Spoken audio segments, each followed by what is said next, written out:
Meus queridos, a paz do Senhor Jesus, eu tenho uma palavra de Deus para a sua vida nessa tarde, nessa oportunidade, que se encontra no livro de Gênesis, capítulo 37, a partir do versículo 5. Vamos passear um pouco aqui pela Bíblia para entender o que Deus tem para nós, para entender o que Deus tem preparado para cada um de nós, amém?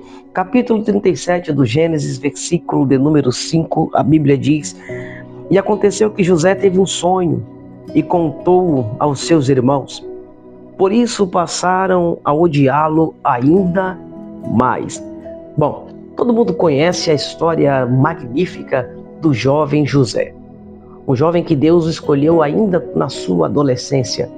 Um menino sem experiência, um menino sem nenhuma capacidade, o tipo de pessoa perfeita que Deus gosta de escolher.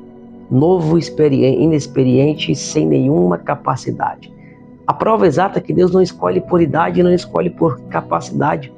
Deus escolhe pessoas que têm um coração disposto a obedecer. Era um menino obediente.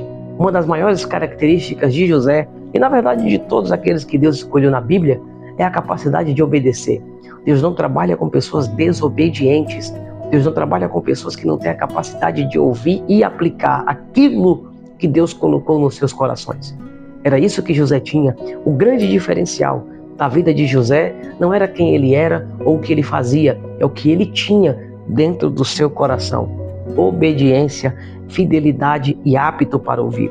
Quando isso acontece, quando Deus escolhe José, entendemos o trajeto de uma escolha. Deus fala com ele através de sonhos. Deus dá um sonho e o grande erro de José, que se encontra no versículo 6 em diante, é ele contar os projetos da vida dele, que Deus havia revelado, antes do projeto ser estabelecido, antes do projeto ser desenvolvido. O grande problema da vida de muitas pessoas, até porque Deus nem fala mais, é porque quando Deus revela, elas contam aquilo que Deus revelou para pessoas que não têm a capacidade de entender os planos de Deus. Se José tivesse esperado com paciência no Senhor, ele não precisaria ter vivido toda a trajetória sofrida e difícil que viveu. Mas contou o projeto de Deus antes do tempo. Deus não cancela o projeto. Por quê? Porque Deus não é homem para que minta, nem filho de homem para que se arrependa. Quando Deus promete, ele vai cumprir. O problema é que, às vezes, por causa da nossa língua, Deus cumpre o projeto de forma mais difícil. Aconteceu na vida de José. Os seus irmãos, a Bíblia diz no versículo 5, que o odiaram ainda mais. Por que ele era odiado? Primeiro, porque a Bíblia diz que José era o filho a quem ele mais amava. Segundo, era o filho que mais obedecia. Terceiro, era o filho que, quando os irmãos erravam, José estava no pé do pai falando os erros dos irmãos. Um menino obediente, um menino servo, um menino que Deus viu graça sobre ele. E quando isso acontece, o primeiro passo da intervenção dos irmãos em tentar atrapalhar os projetos de Deus para ele é jogá-lo dentro de uma cisterna.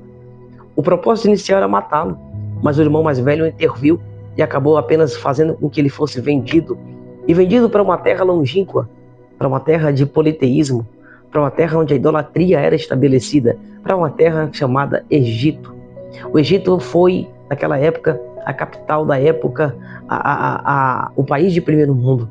Era lá que acontecia todas as coisas, transações financeiras, negócios na terra. Naquela época era o Egito. Mas também era o lugar onde mais comportava o número de deuses e a maior quantidade de pessoas idólatras. Então José foi levado para uma terra distante, uma terra pagã, uma terra fora do conforto da sua família. E o primeiro desafio depois da cisterna foi trabalhar na casa de Potifar. Mas não é aqui o desafio foi enfrentar a mulher de Potifar. Uma mulher que não tinha nenhum pingo de pudor, uma mulher que não tinha nenhum pingo de respeito. Atacou José e foi jogado na prisão. E ao ser jogado numa prisão, a Bíblia diz que Deus estava com ele também na prisão. Interessante que quando Deus está conosco, não importa o lugar que nós venhamos estar, porque não é o lugar que faz a diferença, é quem está ao nosso lado. Se Deus está conosco, meu irmão, não importa o lugar, não importa quem vem contra nós, maior do que aquele que vem contra nós é o Deus que está ao nosso lado. É isso que importa. E José foi jogado na prisão, mas Deus estava com José na prisão. E Deus deu tanta graça para José que ele teve capacidade de organizar aquele lugar. E o carcereiro deu a chave da prisão na mão de José. Tem pessoas lá fora que vai dar a chave de alguma coisa que é para ser confiável nas suas mãos, por causa de quem você é e quem está do seu lado. Dito isso, a vida de José na prisão não foi daquelas vidas tão catastróficas, mas também não foi aquelas vidas fáceis. José teve suas dificuldades, até que o padeiro e o copeiro foram presos e cada um teve um sonho. Não sabendo o que o sonho significava, Deus deu graça para José entender o que aqueles homens haviam sonhado. Entendendo e interpretando, eles tinham uma dívida com José. Passaram-se os anos e os dois foram chamados e aconteceu com cada um deles exatamente aquilo que aconteceu com o padeiro e o copeiro, de acordo com o que José revelou. Tempos depois, Faraó teve um sonho que ninguém na cidade conseguiu interpretar. Bruxos, magos, macumbeiros, católicos, ninguém conseguiu interpretar aquilo que Deus colocou no coração do Faraó. Mas aí o padeiro lembrou de José depois de 2 anos. Ele diz: mas tem um menino, tem um jovem, tem um homem, tem uma mulher que ela tem a capacidade de interpretar isso que o Senhor está tendo dúvidas. Sabe o que eu aprendo? Você jovem, você menino, você mulher, você adulto, você homem, vai ser usado para grandes pessoas na terra, assim como José foi. E chamaram a José, e José, no capítulo de número 41, está escrito no versículo 38, depois que José interpreta os sonhos, que Faraó tinha dúvida, ele dá uma das frases mais interessantes de toda a Bíblia Sagrada, ou por que não a mais interessante. E isso aqui é o grande diferencial que José tinha. Olha o versículo 38. Então Faraó perguntou aos seus subordinados: poderíamos achar um homem como este, em quem esteja o Espírito de Deus? Quando o Espírito Santo está nas nossas vidas, irmãos, coisas extraordinárias tendem a acontecer, porque o Espírito Santo nos proporciona viver grandes e extraordinárias experiências. Quando Ele está na nossa vida, o de repente de Deus acontece e nos surpreende, porque o Deus que servimos ainda é o Deus do de repente. Você lembra de Atos capítulo 16? O de repente de Deus aparece quando Paulo e Silas estão orando e cantando hinos de louvor a Deus.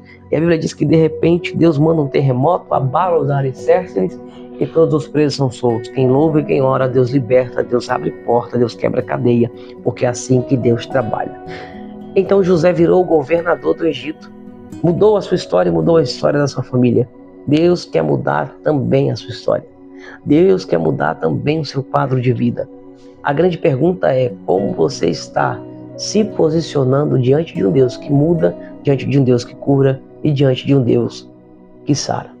Deus abençoe sua vida, compartilhe essa mensagem com alguém e me siga para mais mensagens como essas, em nome de Jesus. Amém?